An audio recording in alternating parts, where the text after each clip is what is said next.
The opportunity was interesting. We had just raised our Series A, so it was like $1 million Series A, and we were fully prepared to scale the business. We had this opportunity to scale business. But we also knew that other competitors had raised also much more money than we had, and it was the mental health care space. And we did have our doubts about whether what we were building had enough differentiation. As a founder, I was super burned out by the whole process already because I had problems with my co-founder, and then we pivoted. It was really, really tough.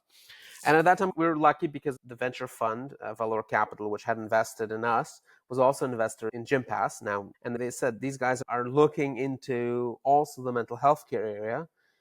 Gympass had just come off a $250 million round from SoftBank. They're looking to diversify and then IPO.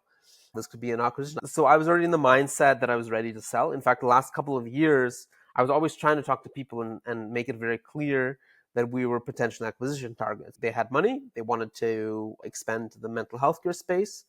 We had a solution which was at a valuation that was attainable for them in a cash and stock deal.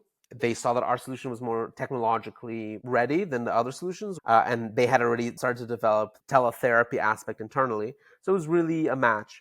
We negotiated fairly quickly. It was similar to fundraise in the sense that you have to convince people why you're good. They do diligence, and the whole time you're like, well, they could be doing diligence and potentially taking our ideas and understanding how our company runs. I had lawyers. I ended up running the negotiation process and the final documents. It was much more complex than I thought. They're very well run organizations. They're very conservative and focused and detail oriented. So there's a lot of details. There's many things that you as a founder, you don't know if the acquisition is going to happen. So you can't be involving your team in this the whole time. So oftentimes it became a very solitary, like, I have to make this decision. So you have to be very resilient to get it done. And we were able to successfully do it in April of 22, and then had a very interesting merging. Our company at that time, it wasn't huge. We had almost 70 employees. Not everyone stayed, but most of the people and basically the entire leadership team stayed. Most of them are still there and helping grow that product. And that makes me happy that there's some continuity to what they're doing.